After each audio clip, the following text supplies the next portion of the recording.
மாணவர்கள் எவரும் போதைக்கு அடிமையாகாதீர்கள்.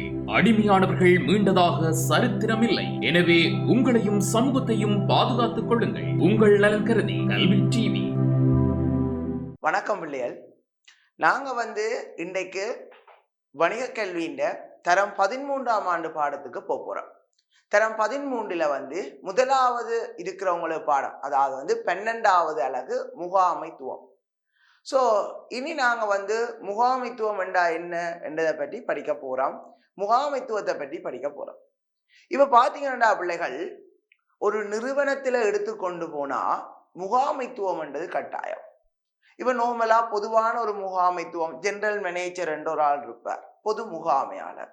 அவர் எல்லாத்தையுமே கவனிக்கிற ஒரு ஆளாக இருக்கிற சந்தர்ப்பத்தில் நிறுவனத்துக்குள்ள பல்வேறுபட்ட முகாமைத்துவங்கள் இருக்கும். இப்ப மனித வளம், செயற்பாடு, சந்தைப்படுத்தல், அப்படி நிறைய வகையான முகாமைத்துவங்கள் இருக்கும்.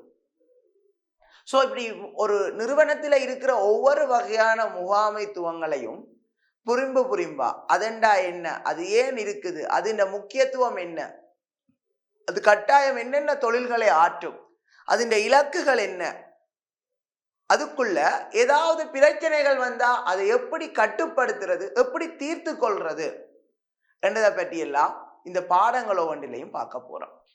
அப்ப முதலாவது 12ஆம் பாடத்துல நாங்க பார்க்க போறது பொது முகாமைத்துவம், 13ஆம் பாடத்துல பார்க்க போறது செயற்பாட்டு முகாமைத்துவம், 14ஆம் பாடத்துல சந்தைப்படுத்தல் முகாமைத்துவம், 15ஆம் பாடத்துல நிதி முகாமைத்துவம், 16ஆம் பாடத்துல மனிதவள முகாமைத்துவத்தை பற்றி பார்க்க போறோம். பிள்ளைகள், முகாமைத்துவம் என்றாலே நோமலா திட்டமிடல், ஒழுங்கமைத்தல், நெறிப்படுத்தல், கட்டுப்படுத்தல், இந்த 4 செயற்பாடுகளையும் கொண்டதுதான் ஒரு முகாமைத்துவம். அப்போ ஒவ்வொரு முகாமைத்துவத்திலையும் திட்டமிடல்கிட்ட பங்கு என்ன, ஒழுங்கமைத்தல்கிட்ட பங்கு என்ன, நெறிப்படுத்தல் கட்டுப்படுத்தல்கிட்ட பங்கு என்ன என்றதை பற்றி தான் நாங்க படிப்போம். இந்த முகாமைத்துவங்கள் தனிய நிறுவனங்களில் மட்டும் இல்லாமல் எங்கட நேரங்கள் அல்லது நாங்க செய்கிற ஒரு ஃபங்க்ஷன், ஒவ்வொரு விடயங்களையும் இந்த முகாமைத்துவம் தாக்கத்தை ஏற்படுத்தும். அப்ப முகாமைத்துவம் ஒரு செயலை வினைத்திறனாக செய்யறதுக்கு அல்லது ஒரு வெளியீட்டை உச்ச அளவில் பெறுறதுக்கு அல்லது வினைத்திறனாக பெற்றுக்கொள்வதற்கு கட்டாயம் தேவை. அது ஒரு இன்றியமையாத ஒன்றாக இருக்கும். என்ன முகாமைத்துவம்? மேனேஜ்மெண்ட். இப்ப நீங்க நோமலா கேட்க ஒரு டைம் மேனேஜ்மெண்ட் இல்லை, ஒன்றை மேனேஜ் பண்ண தெரியல, அப்படித்தான் கயப்போம். ஒரு முகாமை என்றது அதுதான். சரி, அப்ப இதுல 4 முக்கியமான விஷயங்கள் இருக்குது பிள்ளைகள். திட்டமிடல், ஒழுங்கமைத்தல், நெறிப்படுத்தல், கட்டுப்படுத்தல். இந்த ஒவ்வொன்றும் இந்த முகாமைத்துவத்தின் செயல்முறைகள் என்று சொல்லிக் கொள்வோம். முகாமைத்துவத்தை இன்னும் பில்ட் பண்ற ஒரு விடயமாக இருக்கும். ஒரேதான் முகாமைத்துவம் என்று பார்க்காமல் இந்த 4 கேட்டகரியினூடாக நாங்கள் முகாமைத்துவத்தை கட்டி எழுப்பக்கூடிய மாதிரி இருக்கும். ஸோ முதலாவது திட்டமிடல், இதையும் பிளான் பண்ணி பண்ணணும். அதை மாதிரி தான். ஸோ என்ன செய்ய போறோம், ஏது செய்ய போறோம், இதால் எங்களுக்கு என்ன அவுட்புட் கிடைக்கணும் என்றதை எல்லாம் பற்றி கலந்து ஆலோசிக்கிறது திட்டமிடல். ஸோ அதுக்குரிய வளங்கள், அதுக்குரிய விடயங்களை கொடுத்து அதை இன்னும் சிறப்பாக்குற விடயங்களாக ஒழுங்கமைத்தல், நெறிப்படுத்தல், அதை இன்னும் பக்கத்துல இருந்து பார்த்து இது அப்படி செய்யுங்க, அது அப்படி செய்யுங்கன்னு சொன்னா நெறிப்படுத்தல். ஏதாவது தவறுகள் செய்யாமல் பண்றதும், தவறுகள் இடம்பெற்றால் அதை திருத்தி கொள்றதும் கட்டுப்படுத்தல், கண்ட்ரோலுக்குள்ள வரப்போகுது. ஸோ இதை பற்றி தான் பிள்ளைகள் இந்த பாடம் இருக்குது. இதை பற்றி தான் இந்த விஷயமே இருக்குது. இந்த பாடத்தை படிக்க முதல் உங்களுக்கு தெரிஞ்ச ஒரு ஃபங்க்ஷனோ அல்லது ஒரு விடயத்திலேயோ ஒரு முகாமைத்துவம் அல்லது ஒரு முகாமைத்துவ செயல்முறை எப்படி இருக்குமென்று நாங்கள் அதை கலந்து ஆலோசிச்சுட்டு அதுக்கு பிறகு நாங்கள் என்ன செய்வோம், இந்த பாடத்தை படிக்கிறதுக்கு வருவோம். இப்போ உதாரணத்துக்கு பார்த்தீங்கன்னா, உங்களோட வீட்டு ஒரு ஃபங்க்ஷன் ஒன்று நடக்க போகுது, ஒரு கல்யாணமோ அல்லது பூப்புனித நீராட்டு விழா அல்லது பிறந்த நாள், ஏதாவது ஒரு ஃபங்க்ஷன் ஒன்று நடக்க போகுது. அப்ப இந்த ஃபங்க்ஷன் நடக்க போகுதுன்னா முதலாவது நாங்க என்ன செய்வோம், இந்த ஃபங்க்ஷனை எப்படி செய்யணும், என்னென்ன டெக்கரேஷன் பண்ணணும், எவ்வளவு எங்களுக்கு பட்ஜெட், எவ்வளவு நாங்கள் செலவழிக்கிறதுக்கு ரெடியாக இருக்கிறோம்ன்றதை பற்றி எல்லாம் முதல் நாங்கள் பிளான் பண்ணுவோம், திட்டமிடுவோம். இது இப்படி செய்யணும், அது அப்படி செய்யணும் என்றதெல்லாம் திட்டமிடுவோம். அடுத்ததா நீங்க திட்டமிட்ட விடயங்களை ஒழுங்கமைப்பீங்கள். என்ன, என்ன செய்வீங்க, உடுப்பை இந்த கலர்ல இப்படி எடுப்போம், இந்த கடையில் எடுப்போம், டெக்கரேஷனை இவர்கிட்ட கொடுப்போம், பந்தல் சர்வீஸை இவர்கிட்ட கொடுப்போம். அடுத்தது வேற இதுகளை என்ன சொல்றது, வேற இந்த கதிரி அரட்டை எடுக்கிறது அல்லது அந்த கேட்டு அரட்டை எடுக்கிறது எல்லாம் உங்களுக்கு தெரியும். கேக் அரட்டை கொடுப்போம், சாப்பாடு அரட்டை கொடுப்போம் எல்லாம் முடிவெடுத்து எல்லாருக்கும் ஒதுக்குவீங்களோ, இது ஒழுங்கமைத்தல் செயற்பாடு. இதே எல்லாம் கொடுத்தாச்சு, ஃபங்க்ஷன் வருது, கிட்ட வந்துடுது, ஒரு அண்ணன் என்ன மாதிரி ஓகே கொண்டாடுறீங்களா, இது இல்லை அப்படி செய்யுங்க இப்படி செய்யுங்கன்றெல்லாம் சொல்றதெல்லாம் நெறிப்படுத்தல். அப்ப ஃபங்க்ஷன் நடக்க முதலோ நடந்ததுக்கு பிறகோ நடந்து கொண்டு இருக்கையோ ஏதாவது அவங்க ஏதாவது ஒரு பிழை விட்டு இருந்தா அல்லது ஏதாவது ஒரு சின்ன எரர் விட்டு இருந்தா அல்லது விட போறன்னு தெரிஞ்சா அதை இல்லாம பண்றதுக்கான நடவடிக்கைகளை எடுக்கிறது கட்டுப்படுத்தல் என்ற செயற்பாட்டுக்களை வரும். சோ இந்த 4 செயல்முறைகளும் உள்ளடங்கித்தான் இந்த முகாமைத்துவம் இருக்கும். இதுதான் அங்க மெயினான ஆள். சோ இந்த 4 செயல்முறையும் ஒவ்வொரு முகாமைத்துவத்திலையும் எப்படி செயற்பட்டு கொள்கின்றது என்பதை பற்றித்தான் ஒவ்வொரு முகாமைத்துவத்திலையும் பார்க்க போறீங்க. சோ அப்ப பிள்ளைகள் ஒவ்வொரு நிறுவனத்திலையும் இந்த முகாமைத்துவம் என்றது கட்டாயம். அதுலயும் ஒவ்வொரு வகையான ஒவ்வொரு விதமான முகாமைத்துவம் இருக்குது. அதுல எல்லாமே ஒரு நிறுவனத்தை சிறந்த ஒரு நிறுவனமாக பில்ட் பண்றதுக்கு கட்டாயம் தேவை. நிதி முகாமைத்துவம் ஒரு நிறுவனத்துல மிக முக்கியமான கருவிய பிள்ளைகள் நிதி முகாமைத்துவமாக இருக்கும். அதை சரியா கண்ட்ரோல் பண்ணாட்டில், அதை சரியா கையாளாட்டில் நிறுவனம் திவால் அடைந்து போகும். அப்ப ஒரு முகாமைத்துவம் அவ்வளவுத்துக்கு தேவையானது, அவ்வளவுத்துக்கு வேண்டப்படுகின்ற ஒரு விடயமாக இருக்கும். சோ அதுகளை பற்றி தான் நாங்க படிக்க போறோம். பிற்காலத்துல நீங்களும் ஒரு முகாமையாளர்களாக இருப்பீங்க. முகாமையை பற்றி நிறைய இடத்துல படிப்பீங்க. ஈவன் யூனிவர்சிட்டிக்கு போனாலோ அல்லது HNDAக்கு போனாலோ எங்க போனாலும் முகாமைத்துவத்தை பற்றி படிப்பீங்க. அதுக்குரிய ஒரு அடிப்படையாக ஒரு அடிவிடயமாக அதை ஆதாரப்படுத்துகின்ற விடயங்களாகத்தான் நாங்கள் இந்த தரம் 13 பார்க்க போற முகாமைத்துவமாக இருக்கும். சரியான பிள்ளைகள், சோ நாங்கள் அதை தொடர்ந்து கொள்வோம். ஓகே, சோ எல்லாரும் போட்டை பாருங்க. ஓகே, சரி. இப்ப பாத்தீங்கன்னா பிள்ளைகள், முதலாவதே நான் என்ன சொல்லிக்க வேண்டாம், முகாமைத்துவம் என்றா என்ன என்றதுக்கான ஒரு வரைவிலக்கணம் போட்டிருக்கோம். அப்ப இந்த வரைவிலக்கணத்தை பார்த்தீங்கள் என்றால், முகாமைத்துவம் என்பது இயங்கு வணிகச் சூழலில் அமைப்பொன்றின் குறித்த இலக்குகளையும் நோக்கங்களையும் பயனுறுதியாக அடைந்து கொள்வதற்காக அமைப்பில் உள்ள வளங்களை வினைத்திறனாக திட்டமிடல், ஒழுங்கமைத்தல், நெறிப்படுத்தல், கட்டுப்படுத்தல் என்பவற்றை உள்ளடக்கிய செயல்முறை ஒன்றாகும். அப்ப முகாமைத்துவம் என்றா என்ன பிள்ளைகள்? இயங்கு வணிகச் சூழலில்.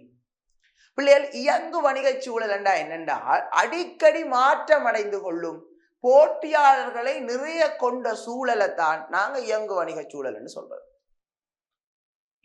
பிள்ளைகள், ஒரு கொஞ்ச நாளைக்கு முதல் இப்ப நீங்க நார்மலா யோசிச்சு பாருங்க, இந்த யூடியூப்ல இருக்கிற பாட்டுகள் ஒவ்வொரு நேரம் ஒவ்வொன்று ரெண்டிங் ஆகி கொண்டிருக்கும். ஒரு கட்டத்துக்கு முதல் ஒரு பாட்டு அப்படி ஒரு பாட்டு ரெண்டிங் ஆகும். அதுக்கு பிறகு அண்ணனை பார்த்து அப்படி ஒரு பாட்டு ரெண்டிங் ஆகும். சோ அந்த வணிக சூழல் மாதிரி இந்த இதை மாதிரித்தான் அடிக்கடி மாற்றங்கள் நிகழ்ந்து கொண்டே இருக்கும். இதுதான் பெர்மனன்ட், இதுதான் நிலையா இருக்கும், இதுதான் என்று இல்லை. சோ இயங்கு வணிக சூழல் என்றா அதுதான் என்ன, அடிக்கடி மாற்றம் அடையக்கூடிய சூழல். அப்படி அடிக்கடி மாற்றம் அடையக்கூடிய சூழல்ல இருக்கின்ற என்ன அமைப்பொன்றின் ஒரு அமைப்பு. சோ அமைப்பெண்டா என்ன? அமைப்பெண்டா என்ன? ஏதாவது ஒரு நோக்கம் ஒன்றை நிறைவேற்றி கொள்வதற்காக தனிநபர்கள் ஒன்றிணைந்து செயற்பட்டால் அதைத்தான் நாங்க என்னன்னு சொல்றது, அமைப்பு என்று சொல்றது. அப்ப இப்படி ஒரு இயங்கு வணிக சூழல்ல இருக்கிற அமைப்பொன்றின் இலக்கு நோக்கங்களை பயனுறுதியாக அடைந்து கொள்ளணும். இலக்கண்டா நீண்ட காலத்துக்குரியது, நோக்கம்ண்டா குறுங்காலத்துக்குரியது அல்லது ஒரு கட்டத்துக்குரியது. அப்ப இந்த ரெண்டையும் எப்படி அடைந்து கொள்ளணும்? பயனுறுதியாக அடைந்து கொள்ள வேண்டும், சும்மா அடைஞ்சு கொள்ளக்கூடாது. அந்த உச்சமானது எவ்வளவோ அப்படி அடைஞ்சு கொள்ளணும், சாட்டிஸ்ஃபையா அதை அடைஞ்சு கொள்ளணும். என்ன அப்ப பயனுறுதியாக அடைந்து கொள்வதற்காக எங்க இருக்கிற வளங்கள், அமைப்பிலேயே இருக்கிற வளங்கள், பக்கத்து வீட்டுக்காரன் வளங்கள் எடுத்துக்கொண்டு பாவிக்கலாதானே. அப்ப அமைப்பில் உள்ள வளங்களை எப்படி வினைத்திறனாக என்ன திட்டமிடல், ஒழுங்கமைத்தல், நெறிப்படுத்தல், கட்டுப்படுத்தல் என்பவற்றை உள்ளடக்கிய செயல்முறை ஒன்றாகும். அப்ப அமைப்பில் இருக்கிற வளங்களை எப்படி திட்டமிட்டு செயற்படுத்தலாம், எப்படி அதை ஒழுங்கமைக்கலாம், எப்படி அதை நெறிப்படுத்தி எப்படி கட்டுப்படுத்தலாம் என்றதை பற்றி எல்லாத்தையும் உள்ளடக்கிய ஒரு ப்ரோசஸ், ஒரு செயல்முறை தான் என்ன பிள்ளைகள் முகாமைத்துவமாக இருக்குது. அவ பிள்ளைகள் முகாமைத்துவம் என்றால் என்ன என்றதுக்கு உங்களுக்கு தெரியும். இயங்கு வணிக சூழலில் உள்ள என்ன ஒரு அமைப்பு ஒன்றின் இலக்கு நோக்கங்களை பயனுறுதி மிக்கதாக அடைந்து கொள்வதற்கு என்ன செய்யறது, வினைத்திறனான வளங்களை திட்டமிட்டு ஒழுங்கமைத்து நெறிப்படுத்தி கட்டுப்படுத்தி கொள்கின்ற ஒரு செயல்முறையை நாங்க முகாமைத்துவம் என்று சொல்லிக் கொள்ளலாம், மேனேஜ்மெண்ட் ப்ரோசஸ். அப்ப பிள்ளைகள் இந்த முகாமைத்துவத்தின் அடிப்படை நோக்கம் என்னன்னு பார்த்தா அமைப்பின் இலக்கு நோக்கங்களை பயனுறுதியாக அடைந்து கொள்றதுதான். சொன்ன விளங்குதானே? அப்ப அதுதான் அதன் பேசிக்கான ஒப்ஜெக்டிவ்ஸ், அடிப்படை நோக்கம் அதுதான். இப்ப ஒரு முகாமைத்துவம் இல்லாட்டில் இயங்கு வணிக சூழல்ல நிலைத்திருக்க முடியாது. என்னென்ன மாற்றங்கள் நடக்குது, என்னென்ன எல்லாம் சந்தையில நடக்குது, இந்த வணிக சூழல்கள்ல நடக்குது என்றதை பொறுத்து பார்த்துக்கொள்ளும். இப்ப நாளுக்கு நாள் இந்த வணிக சூழல்ல ஒரு காரணியான அரசு அல்லது சட்டங்கள், இந்த வரி சட்டங்கள் எல்லாம் மாறிக்கொண்டிருக்குது. அப்போ ஒரு முகாமையாளர் இருந்து அதையெல்லாம் கவனிச்சு செயற்படாட்டில் நிறுவனம் வரிகளை ஒழுங்கா மேனேஜ் பண்ணுமோ? இல்லை. ட்ரெண்டிங் மாறிக்கொண்டிருக்குது பிள்ளைகள். இப்ப நியூ இயர் வருதுண்டா எல்லா நிறுவனங்களும் ஆஃபர் 50%, 20% ஆஃபர். ஸோ அவன் ஆஃபர் போடக்க நாங்கள் பெய்யாமல் இருக்கலாமோ? இல்லை, நாங்களும் ஆஃபர் போடணும், எங்கட நிறுவனமும் ஆஃபர் போடணும். அப்படி போட்டாதான் நாங்கள் இயங்கு வணிக சூழல்ல இருக்கலாம். சரியான பிள்ளைகள்? அப்ப இதுதான் ஒரு முகாமைத்துவத்தின் வரவிலக்கணம். அப்ப நீங்க இப்ப போட்ட பாருங்க. அப்ப இந்த முதலாவதா நான் இப்ப சொன்ன அடுத்தது வரைவிலக்கணத்தில் உள்ள எண்ணக்கருக்கள். இந்த வரைவிலக்கணத்தில் உள்ள எண்ணக்கருக்கள்ல நான் இப்ப விளங்கப்படுத்தினே. இப்ப பாருங்க, இயங்கு வணிக சூழல், அமைப்பு, இலக்கு, நோக்கு, பயனுறுதி, வளங்கள், திட்டமிடல், ஒழுங்கமைத்தல், நெறிப்படுத்தல், கட்டுப்படுத்தல் என்று சொன்னனே. இவ்வளவும் தான் வரைவிலக்கணத்துல இருக்கிற எண்ணக்கருக்கள் என்று அதுக்குரிய விளக்கங்கள் கீழே தந்திருக்கிறாங்க. அப்ப பாருங்க, முதலாவது இயங்கு வணிக சூழல். இது நான் உங்களுக்கு விளங்கப்படுத்திட்டேன். ஸோ இதுல இருக்க வரைவிலக்கணத்தை நீங்க வாசிச்சு கொண்டீங்கண்டா சரி. பல்வேறு சந்தர்ப்பங்களில் அடிக்கடி மாற்றங்களுக்கு உட்பட்டு வருகின்ற அகச்சூழல் மற்றும் புறச்சூழலை இயங்கு வணிக சூழல் எனப்படும். அப்ப அடிக்கடி மாற்றம் அடைகிற சூழலாக இருக்குது என்ன. அப்ப ஒவ்வொரு சந்தர்ப்பங்களுக்கு ஏற்ற மாதிரி அடிக்கடி மாற்றங்களுக்கு உட்பட்டு வருகின்ற அகச்சூழலும் புறச்சூழல், இதைத்தான் நாங்க என்ன சொல்றது, இயங்கு வணிக சூழல் என்று சொல்லிக் கொள்றது. அடுத்தது பாருங்கோ, நிறுவனம் அல்லது ஒழுங்கமைப்பு அமைப்பு என்ன. அப்ப நான் முதலே சொல்லிட்டேன், இலக்கொன்றை அடைந்து கொள்வதற்கான தனிநபர்களின் கூட்டு. அப்ப இதுல என்ன எழுதியிருக்கன்னு பார்ப்போம். இது பிள்ளைகளோட ஹைட்ல உள்ள ஒவ்வொரு வரவிலக்கணங்கள் என்ன. ஏதாவது இலக்கொன்றை அல்லது இலக்குகள் பலவற்றை என்ன, ஒன்றாகவும் இருக்கலாம் பலவாகவும் இருக்கலாம், நிறைவேற்றி கொள்வதற்காக ஒன்றாக வேலை செய்கின்ற பல நபர்களின் கூட்டு ஒழுங்கமைப்பு எனப்படும். அப்ப நிறைய நபர்களை சேர்த்ததாகத்தான் இருக்கும். சரிதானே? ரைட். அதோட அந்த நபர்கள் எல்லாம் ஒன்றாக ஒரு நோக்கத்தை அடைந்து கொள்றதுக்காக ஒரே திசையில் பயணிக்கக்கூடிய ஆட்களாக இருக்கும். அப்படி ஒரே திசையில அவ பயணிக்காட்டில் அவையின் நோக்கங்கள் இலக்குகள் ஒன்றாக இருக்காட்டில் நிறுவனம் வினைத்திறனாக செயற்படாது. செய்யக்கூடியதை தொடர்ந்து செய்யக்கூடிய மாதிரியாகவோ அல்லது அடையக்கூடிய மாதிரியாகவோ இருக்காமல் தொடர்ந்து இயங்காமல் இடையிலேயே இடைநிறுத்தப்படும். அப்ப அங்க வேலை செய்கிற நபர்கள் ஒரே திசையில பயணிக்கக்கூடியதாக இருக்கணும். இலக்கும் நோக்கம்.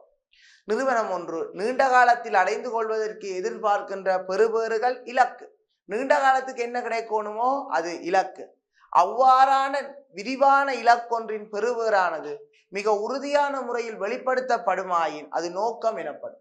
அப்ப அந்த இலக்கின்ற ஒவ்வொரு ஸ்டெப்ஸும் நோக்கம்னு சொல்லிக் கொள்ளலாம். உங்களுக்கு சார்ட்டர்ட் அக்கௌண்டன்ட் அல்லது பெரிய ஒரு ஜெனரல் மேனேஜர் அல்லது சிஇஓ ஆகுறது இலக்கு. ஸோ 3 எடுக்கணும், கேம்பஸ் போகணும், அது நோக்கம். So steps. அடுத்தது வணிக வளங்கள். முகாமைத்துவ செயல்முறையில் உள்ளீடாக பயன்படுத்துகின்ற அனைத்தும் வணிக வளங்கள் எனப்படும். என்ன அப்ப நாங்க நிறுவனத்துல என்னென்னத்தை உள்ளீடாக பயன்படுத்துகின்றோமோ அவையத்தான் நாங்க என்ன சொல்றது, வளங்கள் என்று சொல்றது. ரைட். அடுத்தது பாருங்க பிள்ளைகள், பயனுறுதி அல்லது விளைதிறன். வணிகம் ஒன்று அல்லது நிறுவனம் ஒன்று எந்த அளவிற்கு உத்தேச நோக்கத்தை சரியாக அடையுதோ அது பயனுறுதி. அந்த உத்தேச நோக்கம் என்னத்தை அடையணும்ன்ற நோக்கத்தை சரியாக அடைஞ்சுதா அது பயனுறுதி, சரியாக தெரிவு செய்கிறது அல்லது சரியானதை செய்கிறது பயனுறுதின்னு சொல்றது.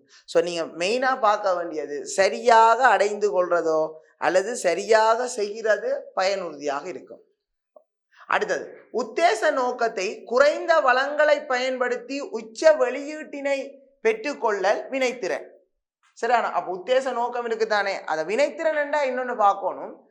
குறைஞ்சளவு உள்ளீடு இருக்கணும், கூடிய அளவு வெளியீடு இருக்கணும், அல்லது உச்ச அளவு வெளியீடு இருக்கணும். அப்படி இருக்கணும்டா செய்ய வேண்டிய கருமங்களை சரியா செய்யணும். அங்க என்ன சரியாக தெரிவு செய்து சரியா செய்கிறது, இங்க செய்ய வேண்டிய கருமங்களை சரியாக செய்யணும். இப்ப நீங்க சரியா எந்தவித பிழையும் இல்லாம செய்ய அங்க எந்த விதமான வளங்களும் வீணடிக்கப்படாது. ஸோ இதுதான் வினைத்திறனாக இருக்கும், எஃபிஷியன்சி. அடுத்தது பாருங்க பிள்ளைகள், உற்பத்தி திறன். ஸோ இந்த உற்பத்தி திறன் என்னன்னு பாத்தீங்கன்னா, இப்ப குறித்த காலப்பகுதி ஒன்றில் நிறுவனம் ஒன்றின் உள்ளீட்டுக்கும் வெளியீட்டுக்கும் இடையிலான விகிதாசார தொடர்பு. இப்ப 10 உள்ளீடை வச்சுக்கொண்டு 50 வெளியீடு பெறப்பட்டால் அங்க ஒரு உள்ளீட்டின் உற்பத்தி திறன் 5. அப்போ ஒரு உள்ளீட்டுக்குரிய வெளியீட்டை தான் நாங்க என்னன்னு சொல்றது, உற்பத்தி திறன் சொல்றது. என்ன அப்ப இன்னொரு வகையில பார்த்தா உள்ளீட்டுக்கும் வெளியீட்டுக்கும் இடையிலான என்னன்னு சொல்றாங்க, விகிதாசார தொடர்பை உற்பத்தி திறன் சொல்றாங்க. ஸோ உற்பத்தி திறனை வெளியீட்ட உள்ளீட்டால பிரிச்சா நாங்க என்ன செய்யக்கூடிய மாதிரி இருக்கும், பெற்றுக்கொள்ளக்கூடியதாக இருக்கும். அடுத்தது பாருங்க பிள்ளைகள், செயன்முறை. செயன்முறை என்றால் என்னென்றால் ஒன்றோடொன்று இணைந்த தொடர்ந்து காணப்படுகின்ற செயற்பாடுகளின் தொகுதியே செயன்முறை எனப்படும். இப்ப நீங்க அக்கௌண்ட்ஸ்ல பார்த்திருப்பீங்க நிதி கணக்கீட்டின் செயன்முறை, அதுக்கு முதல் பார்த்துருப்பீங்க முயற்சியாண்மை செயன்முறை என்று. அப்ப ஒரு செயன்முறை என்ற பிள்ளைகள் ஸ்டெப் பை ஸ்டெப்பா என்னென்னத்தை எல்லாம் செய்யணுமோ அதைத்தான் நாங்க சொல்றது. இணைந்ததாகவும் இருக்கும், தொடர்ந்தும் இருக்கும். இப்ப நீங்க பெரிய ஆள் ஆகணும் வேண்டாம், முதல் ஓஎல் பாஸ் பண்ணணும், ஏஎலுக்கு வரணும், ஏஎல் பாஸ் பண்ணி பிறகு யூனிவர்சிட்டிக்கு போகணும், பிறகு யூனிவர்சிட்டியில இருந்து படிச்சு அங்க டிகிரி ஹோல்டர் ஆகணும், டிகிரி ஹோல்டர் ஆகி அதுல இருந்து வெளிக்கிட்டு எக்ஸ்பீரியன்ஸ் எடுக்கணும், எக்ஸ்பீரியன்ஸ் எடுத்து அதுக்கு பிறகு ஒர்க்குக்கு போய் ஒர்க்கில் பிறகு உங்களோட நாலேஜையும் பில்ட் பண்ணி லேர்னிங்கையும் பில்ட் பண்ணி அதுக்கு பிறகுதான் நல்ல ஒரு பெரிய பொசிஷனுக்கு போகலாம். ஸோ இது செயன்முறை. அப்ப பாருங்க, ஒன்றோடொன்று இணைஞ்சும் இருக்குது, தொடர்ந்தும் இருக்குது, அதுதான் செயன்முறைன்னு சொல்லிக்கொள்ள. சரி பிள்ளைய தொடர்ந்து போட பாருங்க. அதற்கேற்ப முகாமைத்துவம் என்பது செயன்முறை ஒன்றாகும். அப்ப இதுல முகாமைத்துவம் என்னதான், ஒரு செயன்முறை. நாங்க சொன்னாங்க முதல்ல திட்டமிடணும், பிறகு ஒழுங்கமைக்கணும், பிறகு நெறிப்படுத்தணும், கட்டுப்படுத்தணும். அப்ப இந்த முகாமைத்துவ செயன்முறையில் திட்டமிடல், ஒழுங்கமைத்தல், நெறிப்படுத்தல், கட்டுப்படுத்தல் போன்ற கருமங்கள் உள்ளடங்கி இருக்கு. சரிதானே? சோ அதைத்தான் இந்த செயன்முறை என்று சொல்லிக் கொள்றாங்க. அப்ப பாருங்க பிள்ளையாரு, நாங்கள் இப்ப முதல் கட்டமாக பார்த்தது முகாமைத்துவம் என்றால் என்ன என்றதுக்குரிய வரவிலக்கணம். அந்த வரவிலக்கணத்துல பாருங்க, இயங்கு வணிக சூழல்ல அமைப்பில இருக்கிற இலக்கு நோக்கத்தை பயனுறுதியாக அடைந்து கொள்வதற்காக அமைப்பில் உள்ள வளங்களை வினைத்திறனாக திட்டமிடல், ஒழுங்கமைத்தல், நெறிப்படுத்தல், கட்டுப்படுத்தல் என்பவற்றை உள்ளடக்கிய செயல்முறை ஒன்றாகும். அப்ப இந்த வரைவிலக்கணத்தில் இருக்கிற முக்கியமான சில விடயங்களை தான் வரைவிலக்கணத்தில் உள்ள எண்ணக்கருக்கள் சொல்லி அதுக்கு விளக்கம் தந்திருக்கிறாங்க. அதுல முக்கியமானது பாத்தீங்க என்றால் முகாமைத்துவத்துக்கு தானே வரைவிலக்கணம். அப்ப முதலாவது என்ன, இயங்கு வணிக சூழல், அடுத்தது அமைப்பு, அடுத்த இலக்கு, அடுத்தது நோக்கம், பயனுறுதி, வளங்கள், வினைத்திறன், அடுத்தது செயன்முறை. இந்த செயன்முறைக்குள்ள திட்டமிடல், ஒழுங்கமைத்தல், கட்டுப்படுத்தல், நெறிப்படுத்தல் உள்ளடங்கிறதால திட்டமிடலோ ஒழுங்கமைத்தலோ கட்டுப்படுத்தலோ நெறிப்படுத்தலுக்கோ தனித்தனியான விளக்கங்களை எண்ணக்கருக்களுக்கு தரையில்லை. ஏன்னா அது செயன்முறைக்கு உள்ளடங்கிறது ஒன்றாக இருக்கிற சந்தர்ப்பத்தோட இதை பற்றி பின்னுக்கு இன்னும் நாங்க என்ன செய்ய போறோம், விளக்கமாக படிக்க போறோம். சரியான பிள்ளைகள். அப்ப உங்களுக்கு முதலாவது இப்ப முகாமைத்துவம் என்றா என்னன்றது விளங்கி இருக்கும். அதே சந்தர்ப்பத்துல முகாமைத்துவத்துடன் தொடர்புடைய எண்ணக்கருக்கள் தொடர்பாகவும் உங்களுக்கு என்ன செஞ்சிருக்கும், விளங்கி இருக்கும். இப்ப இந்த முகாமைத்துவத்தோட சம்பந்தப்பட்ட முகாமைத்துவம் என்றா என்ன என்றதுக்காக பல ஆக்கள் உங்க பலவிதமான வரவிலக்கணங்கள் சொன்னதாக உங்களோட எண்ணத்துல இருக்குது, கைடுல இருக்குது. பட் அதை பற்றிய பெரிய அளவிலான கேள்விகள் வந்து இதுவரைக்கும் பெருசா என்ன செய்யறதில்ல, பாஸ் பேப்பர்லயோ எங்கேயோ வந்ததாக இல்லை. அப்ப அதால அதை பற்றி அவ்வளவுத்துக்கு நீங்கள் கன்சிடர் பண்ண வேண்டிய தேவை இல்லை.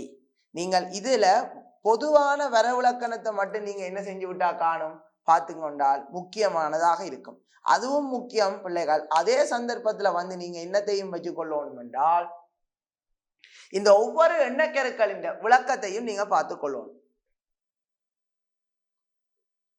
ஒவ்வொரு எண்ணக்கருக்கிட்ட விளக்கத்தையும் நீங்க பார்த்து கொள்ளணும், அதையும் தெரிஞ்சு வச்சுக்கொள்ளணும். இப்ப ஒரு விடயத்தை தெரிஞ்சு வச்சிருக்கிறதோட அதுக்குரிய உதாரண வயசான ஞாபகத்தையும் நீங்க வச்சுக்கொண்டால் இன்னும் நீங்கள் வளர்ச்சி அடைஞ்சு கொள்ளக்கூடிய மாதிரி மிக வினைத்திறனாக அதை படிக்கக்கூடிய மாதிரி இருக்கும். அடுத்தது பாப்பம் பிள்ளைகள், தனிநபர்களின் இலக்குகளையும் நோக்கங்களையும் அடைந்து கொள்வதில் முகாமைத்துவம் தாக்கம் செலுத்தும் முறைகள். இப்ப முகாமைத்துவம் என்றது நான் முதலே சொன்னேன், நிறுவனத்தின்டைய மட்டும் இல்லாமல் தனிநபர்கள்ட்ட ஒரு சமூகத்தின் ஒரு செயற்பாட்டின் எல்லாத்தின் இலக்கு நோக்கத்தையும் அடைந்து கொள்வதில் தாக்கம் செலுத்தும். அந்த வகையில இப்போ ஒரு தனிநபற்ற வாழ்க்கை முறையிலே அல்லது தனிநபற்ற இலக்கு நோக்கங்களை அடைந்து கொள்வதில் எப்படி முகாமைத்துவம் தாக்கம் செலுத்துதுன்னு பார்ப்போம். இப்ப உங்களுக்கும் சில நேரங்களில் சில எதிர்பார்ப்புகள் இருக்கும், இப்படி ஆகணும் அப்படி ஆகணும் அதை செய்யணும் இதை செய்யணும். இப்போ ஒன்றும் வேண்டாம் பிள்ளைகள், இப்போ உங்களுக்கு ஏஎல் எக்ஸாம் வருது, 3 எடுக்கணும்ன்றது உங்களோட எதிர்பார்ப்பு. ஒழுங்கா உங்களோட நேரத்தை மேனேஜ் பண்ணி படிக்கணும். சும்மா காலம் எழும்பி புத்தகத்தை வாசிச்சு கொண்டு இருக்கிறது அல்லது மத்தியானம் படிப்போம் அல்லது பின்னேரம் படிப்போம் யோசிக்கிறது, எல்லா டியூஷனுக்குள்ளையும் ஓடுறதுன்றதெல்லாம் தேவையில்லாத ஒரு விஷயம். ஸோ உங்களோட டைமை பிள்ளைகள் இன்னும் ஒரு 5 மாதம் கிடக்குது, வடிவா மேனேஜ் பண்ணி பழகுவோம். இப்படித்தான் செய்யணும் அப்படித்தான் செய்யணும் அதை மேனேஜ் பண்ணி அந்தந்த டைம்ல அதை இதாண்டி நீங்க உங்களோட எக்ஸ்பெக்ட் பண்ணுற விடயங்கள் உங்களோட கோல் ஒப்ஜெக்ட்ஸ் என்ன செய்யும் கெரியர் உங்களுக்கு மிக விரைவில் உங்களை நீங்கள் அடைந்து கொள்ளக்கூடிய மாதிரி இருக்கும். ஸோ அதால நீங்க எதிர்பார்ப்புகளை எதிர்பார்த்த முறையில் நிறைவேற்றிக் கொள்வதற்கு முகாமைத்துவம் தேவையான ஒன்றாக இருக்கும். அடுத்தது, தனிநபர்களின் பொருளாதார நிலைமையினை சிறந்த முறையில் கட்டுப்படுத்திக் கொள்வதற்கு உண்மை பிள்ளையாது. ஒரு பக்கம் வருமானம் வருது, ஒரு பக்கம் செலவினம் போய்கொண்டே இருக்குது. ஸோ ஒரு கட்டத்துல பார்த்தா ஏன் செலவு செஞ்சோம், எப்படி வந்தது, எங்க காசு ஒன்றுமே இல்லாம போகும். அப்ப சரியான முறையில் உங்களோட ரெவென்யூவையும் நீங்க அந்த வருமானத்தையும் முகாமை செய்யணும், அதுக்கேற்ற மாதிரி செலவுகளையும் முகாமை செய்யணும். அப்படி ஒழுங்கா அதை முகாமை செஞ்சு கட்டுப்படுத்தி கொண்டீங்கள் என்றால் உங்களோட இலக்கு நோக்கங்களை அடைந்து கொள்ளக்கூடிய மாதிரி இருக்கும். அடுத்தது பாத்தீங்களா, நேரத்தை முகாமை செய்வதற்கு. இன்னொன்று, வினைத்திறனை மேம்படுத்தி கொள்வதற்கு. ஒரு வினைத்திறனை மேம்படுத்தி கொள்வதற்கண்டா இப்ப நீங்கள் ஒரு செயற்பாட்டு அல்லது ஏதாவது ஒரு விடயத்தை கற்றுக்கொள்ளும் போதோ அதை ஒழுங்கா முகாமை செய்து கற்றுக்கொள்ளிக்க உங்களோட வினைத்திறன் இன்னும் மேம்படுத்தி கொள்ளக்கூடியதாக இருக்கும். அப்போ ஒரு தனிநபர்கள்ட்ட இலக்கையும் நோக்கையும் அடைந்து கொள்வதற்கு முகாமைத்துவம் தாக்கம் செலுத்தும் முறைகள் 4. அப்ப நீங்க இதை பாடமாக்க வேணுமோ தேவையில்லை, ஞாபகம் வச்சு கொள்ளலாம். முதலாவது, உங்களோட எதிர்பார்ப்புகளை எதிர்பார்த்த முறையில் நிறைவேற்றிக் கொள்வதற்கு, பொருளாதார நிலைமையினை சிறந்த முறையில் கட்டுப்படுத்தி கொள்வதற்கு, நேரத்தை முகாமைத்துவம் செய்வதற்கு, வினைத்திறனை மேம்படுத்தி கொள்வதற்கு. அப்ப இந்த 4 தேவைகளுக்காகவும் என்ன செய்யுது முகாமைத்துவம் என்ன செய்யுது தாக்கம் செய்யுது பிள்ளைகள். அடுத்ததை பார்த்து கொள்ளுங்க.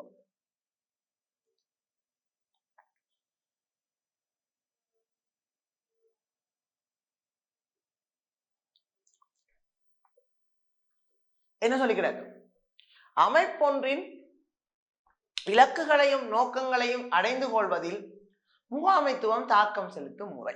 ஒரு அமைப்பின் ஒரு நிறுவனத்தின் இலக்கு நோக்கங்களை அடைந்து கொள்வதற்கு முகாமைத்துவம் எப்படி தாக்கம் செலுத்துது. முதலாவது பாருங்க, லாபத்தை உச்சப்படுத்துவதற்கு, உச்ச ரீதியான லாபம் கிடைக்கணும் என்றதுக்காக தாக்கம் செலுத்தும். அப்ப லாபத்தை உச்சப்படுத்தணும்னா அங்க என்ன செய்வோம், நம்ம மேனேஜ் பண்ண போயிடும் எல்லாத்தையும். எப்படி அதுக்கு முதல்ல எப்படி எல்லாம் காசு வரும் என்று பிளான் பண்ணி நம்ம எப்படி எல்லாம் செலவுக்கு கொடுக்கணும் எல்லாம் பிளான் பண்ணி அதுக்கிட்ட மாதிரி செய்வோம். அப்ப முதலாவது என்ன, லாபத்தை உச்சப்படுத்துறதுக்கு தாக்கம் செலுத்துது. அடுத்தது சமூகத்தின் நலன் புரிக்கு. அடுத்தது என்ன, சந்தையினை விரிவுபடுத்திக் கொள்வதற்கு. சந்தை பங்கினை விருத்தி செய்து கொள்வதற்கு, வணிகம் செல்லும் பாதையினை தீர்மானிப்பதற்கு, வணிக கருமங்களை திட்டமிடுவதற்கு, வணிகத்தின் வெற்றியினை அளவிடுவதற்கு, அமைப்பின் கருமங்களில் தனிநபர்களை ஈடுபடுத்துவதற்கென்று இவ்வளவு ப்ரோசஸுக்கும் என்ன தேவை? முகாமைத்துவம் தேவை. ஏன் இவ்வளவு ப்ரோசஸுக்கும் முகாமைத்துவம் தேவைன்னு பார்த்தீங்கள் என்றால், அதுதானே பிள்ளைகள் ஒழுங்கா பிளான் பண்ணி எல்லாத்தையும் செய்ய வைக்கும். இப்போ சமூகத்தின் நலன்புரிக்கன்னு எடுத்துக்கொண்டீங்கன்னா, சமூகத்துக்கு என்னென்ன தேவை, அதை எப்படி செய்து கொடுக்கணும், அதன் மூலம் வணிகத்துக்கு எப்படியான ஒரு விளம்பரம் கிடைக்கும் என்றதெல்லாம் பார்த்துக்கொள்வாங்க. அதுதான் சமூகத்தின் நலன்புரி. அடுத்தது இவைக்கு எந்த விதமான சட்ட நடவடிக்கையும் இல்லாமல் பண்றதுக்கும் சமூகத்தின் மீது ஒரு அக்கறை எடுத்து சமூக நலன்புரியை மேற்கொள்வார்கள். அடுத்தது சந்தையை விரிவுபடுத்தி கொள்றதுக்கு, அடுத்தது சந்தை பங்கினை விருத்தி செய்து கொள்றதுக்கு, பெரிய அளவில் சந்தையை விருத்தி செய்து கொள்றதுக்கு எப்படி எல்லாம் மார்க்கெட் பண்ணணும், எப்படி எல்லாம் ப்ரைசிங் எல்லாம் டிசைட் பண்ணணும் எல்லாம் பார்த்துக்கொள்ளணும். ஸோ இதெல்லாம் முகாமைத்துவம். அதில் இப்போ ஒவ்வொரு முகாமையாளர்களும் அதை பார்த்துக்கொள்ளும். இப்போ லாபத்தை உச்சப்படுத்துறாங்க, அதில் எல்லாருமே இதன்றோணும். சந்தை பங்குகள் கூட மார்க்கெட்டிங் மேனேஜர், ஒரு சந்தைப்படுத்தல் முகாமையாளர் அதுகளில் கவனித்து கொள்வார். ஸோ இது தான் ஒரு அமைப்பின் இலக்கு நோக்கங்களை அடைந்து கொள்வதில் முகாமைத்துவம் தாக்கம் செலுத்துகின்ற முறைகள். அல்லது இதுகளுக்கெல்லாம் முகாமைத்துவம் தேவை. என்னென்னதுக்கு? லாபத்தை உச்சப்படுத்த, சமூகத்தின் நலன்புரிக்கு, சந்தையினை விரிவுபடுத்தி கொள்வதற்கு, சந்தை பங்கினை விருத்தி செய்து கொள்வதற்கு, வணிகம் செல்லும் பாதையினை தீர்மானிப்பதற்கு, வணிக கருமங்களை திட்டமிடுவதற்கு, வணிகத்தின் வெற்றியினை அளவிடுவதற்கு, அமைப்பின் கருமங்களில் தனிநபர்களை ஈடுபடுத்துவதற்கு. அப்போ ஒரு ஆக்களை உள்ளுக்குள்ள இதுக்குள்ள வேலைக்கு எடுக்கையும் அங்க முகாமைத்துவம் தேவை. இப்ப எத்தனை பேர் வேலை செய்யணும், எத்தனை பேர் வேலைக்கு தேவை,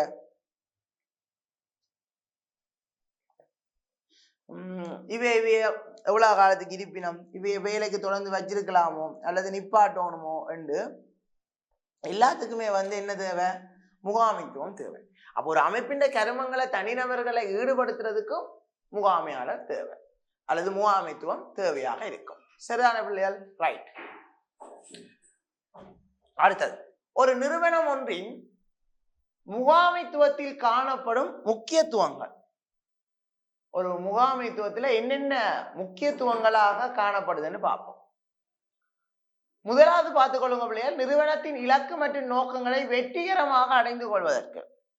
அப்ப இப்ப இன்னொரு பக்கம் பார்த்தால், ஏன் முகாமைத்துவம் நிறுவனத்துக்கு தேவை என்றதுக்கு இதுதான் விட.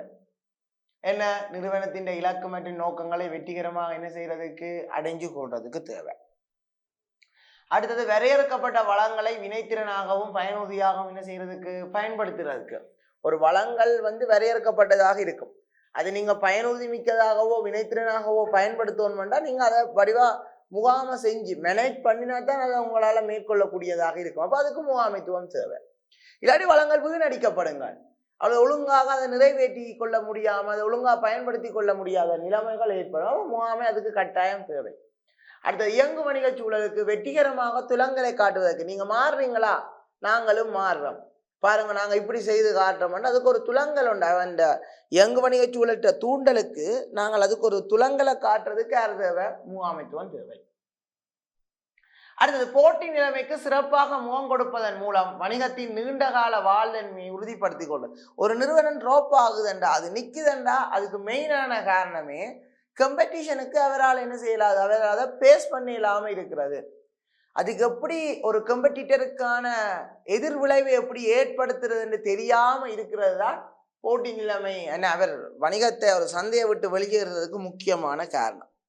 அப்போ ஒரு போட்டி நிலைமை நடந்துச்சுன்னா அதுக்கு சிறப்பாக அவர் முகம் கொடுக்கறதன் மூலம் அவர் நீண்டகால வாழ்தன்மை என்ன செய்து கொள்ளக்கூடிய மாதிரி இருக்கும், உறுதிப்படுத்தக்கூடியதாக இருக்கும். அப்ப அதுக்கு முகாமைத்துவம் கட்டாயம் தேவை. அடுத்தது, நிறுவனம் விரிவடையும் போது அதன் கருமங்களை சிக்கலாக மாறுவதால் அவ்வாறான நிலைமைக்கு சிறப்பாக முகம் கொடுப்பதற்கு ஒரு சின்ன கடையில அவ்வளவு பெரிய ஜெனரல் மேனேஜர் எல்லாம் தேவையில்லை. இதே இப்போ பெரிய ஒரு டான் டிவியோ அல்லது அதன் முழு செயற்பாட்டுக்கும் ஜெனரல் மேனேஜர் தேவை. இங்க நீங்க டான் டிவிக்குள்ளேயே பாத்தீங்கன்னா எல்லா வகையான மேனேஜர்ஸும் இருப்பினும், அக்கௌண்டிங் செக்ஷன் இருக்கும், HR இருக்கும், மார்க்கெட்டிங் இருக்கும், மற்றது இப்படி எல்லாமே ஃபைனான்ஸுக்கு இருக்கும், ஃபைனான்ஸும் அக்கௌண்டிங்கும் ஒன்றா இருக்கும். ஸோ மற்றது டிசிஷன், இப்போ செயற்பாடு, சில உற்பத்தி நிறுவனங்களுக்கு போனீங்கன்னா செயற்பாட்டு முகாமைத்துவம் ஆப்ரேஷன்ஸ் சம்மந்தமாகவும் இருக்கும். இப்ப நீங்க பாத்தீங்கன்னா நீங்க ஒரு நிறுவனத்துக்கு போட்டு நீங்க லீவ் எடுக்கணும்டா மனிதவள முகாமைத்துவத்தோட தான் நீங்க அதை கேண்டில் பண்ணி கொள்ளணும், தொடர்பட்டு கொள்ளணும். இதே நீங்கள் உங்களுக்கு சம்பளம் வரணும்னா அக்கௌண்டிங் டிபார்ட்மெண்ட் ஃபைனான்ஸ் டிபார்ட்மெண்ட்டுக்கு நீங்க போய் அவையோட காய்ச்சி கொள்ளணும். இது இப்போ ஒரு நிறுவனத்தின் விளம்பரம் அதுகள்னா நீங்கள் யார்கிட்ட போகணும், சந்தைப்படுத்தல்கிட்ட போகணும். அப்போ அப்படித்தான் இந்த செயற்பாடுகள் எல்லாம். Right, okay. அப்போ அதே மாதிரி அந்த நிறுவனம் விரிவடைய இதே ஒரு சின்ன இடமா ஒரு 4-5 பேர் இருக்கிற ஒரு அமைப்பாக இருந்தால் அங்கே இவ்வளவு டிபார்ட்மெண்ட் இருக்காது, இருக்க தேவையும் இல்லை. ஆனா இது பெரிய ஒரு ஸ்கேலா மாறிக்க, பிக் ஸ்கேலா மாறிக்க கட்டாயம் என்ன தேவை, ஆக்கள் தேவைதான். நிறுவனம் விரிவடையக்க அதில் கருமங்கள் சிக்கலானதாக என்ன செய்யும், மாறும். அப்ப மாறிக்க அதை எப்படி எல்லாம் முகம் கொடுக்கணும், அதை எப்படி எல்லாம் ஒழுங்கா செயற்படுத்தி கொள்ளணுன்றதுக்கு முகாமைத்துவம் கட்டாயம் தேவையாக இருக்குது. அடுத்தது, வணிகமானது சமூக பொறுப்புகள் நிறைவேற்றும் முறையில் கருமங்களை நடாத்தி செல்வது. அப்ப வணிகம் சும்மா நிறைய பொறுப்பு இருக்கு பிள்ளையார். என்ன சும்மா தன்னுடைய வாழ்ல செயற்படல, அவன் சமூக பொறுப்பை கவனிக்கணும், எல்லாத்தையும் பார்த்துக்கணும். அப்ப சமூக பொறுப்புகளை நிறைவேற்றும் முறையில் கருமங்களை நடாத்தி செல்றதுக்கு. அப்ப அதுக்கேற்ற மாதிரி கருமங்கள் எல்லாம் நடாத்தி செல்லணும்டா அதுக்கு மேல தேவைதான் முகாமைத்துவம் தேவை, முகாமையாளர்களும் தேவையாக இருக்கும். அப்ப ஒரு நிறுவனம் ஒன்றின் முகாமைத்துவத்தில் காணப்படுகின்ற முக்கியத்துவங்கள் என்று பார்த்தீங்கன்னா இவ்வளவு இருக்குது. எத்தனை? 6 இருக்குது. ஒன்று, இலக்கு நோக்கங்களை அடைந்து கொள்வதற்கு, வெற்றிகரமாக அடைந்து கொள்வதற்கு, வரையறுக்கப்பட்ட வளங்களை வினைத்திறனாக பயன்படுத்துவதற்கு, இயங்கு வணிக சூழலுக்கு வெற்றிகரமாக துலங்களை காட்டுறதுக்கு, போட்டி நிலைமைக்கு சிறப்பாக முகம் கொடுக்கிறது, நிறுவனம் விரிவடையக்க அதன் நிலைமைகளை சிறப்பாக கவனிக்கிறதுக்கு முகம் கொடுக்கிறது, சமூக பொறுப்புகள் நிறைவேற்றும் முறையில் கருமங்களை என்ன செய்யறதுக்கு நடாத்தி செல்றதுக்கு. இவ்வளவுத்துக்கும் நிறுவனத்துக்கும் முகாமைத்துவம் என்னவாக இருக்குது, முக்கியத்துவமாக இருக்குது. அப்ப நாங்க பிள்ளையார் 12ஆம் பாடத்துல முதலாவது தேர்ச்சி மட்டம் பார்த்த நாங்கள். இப்ப உழவு நேரமும் என்ன முதலாவது என்ன பார்த்த நாங்கள், முகாமைத்துவம் என்றா என்ன, அதிண்ட வரவிலக்கணத்தில் உள்ள இனக்கருக்கள், அது ஒன்றுக்குமான விளக்கங்கள், அடுத்தது ஒரு தனிநபர்கள்ட்ட இலக்கு நோக்கங்களை அறிந்து கொள்வதற்கு ஏன் முகாமைத்துவம் தாக்கம் செலுத்துகிற முறை, அமைப்பின் இலக்கு நோக்கங்களை அடைந்து கொள்வதற்காக முகாமைத்துவம் தாக்கம் செலுத்துகின்ற முறை, அடுத்தது நிறுவனம் ஒன்றிற்கு முகாமைத்துவத்தில் காணப்படுகின்ற முக்கியத்துவங்கள். அப்ப இவ்வளவுத்தையும் நாங்கள் எங்க பார்த்துனாங்க, 12.1 பார்த்துட்டோம். இனி நாங்க பார்க்க போறது பிள்ளைகள் 12.2. இந்த 12.2 பார்த்தீங்கன்னா முகாமையாளர் என்றால அவற்ற வகிபாகங்கள் என்ன, அதுக்குரிய கருமங்கள், அதுக்குரிய விளக்கங்களை பற்றி மட்டும்தான் எங்க பார்க்க போறோம், 12.2 பார்க்க போறோம். அப்ப முகாமைத்துவம் என்றா என்னன்னு பார்த்தினாங்க. இப்ப நாங்க என்ன செய்ய போறோம், முகாமையாளர் என்றால் யார் என்று பார்க்க போறோம், அவருக்கு என்னென்ன வகிபாகங்கள் இருக்குது என்றதை பற்றி பார்க்க போறோம். இப்ப ஒரு முகாமையாளர் அல்லது ஒரு ஆள் ஒவ்வொரு நேரத்துல ஒவ்வொரு சந்தர்ப்பத்துல ஒவ்வொரு வகிபாகங்களை எடுத்துக்கொள்வார்கள். ஸோ அதை பற்றி தான் நாங்கள் இதுல கொஞ்சம் விளக்கமாக பார்க்க போறோம். இப்போ ஒரு பள்ளிக்கத்தின் அதிபரை பற்றி உங்களோட கைட்ல கிடக்குது. ஸோ அதை வச்சு நீங்க ஞாபகம் வச்சு கொள்ளலாம், அல்லது உங்களோட வீட்டில் இருக்கிற ஒரு குடும்ப தலைவனை கொண்டு பார்த்து கொள்ளலாம். இப்போ உங்களோட வீட்டில் குடும்ப தலைவனோ தலைவி, அம்மாவோ அப்பாவோ இருப்பினம்.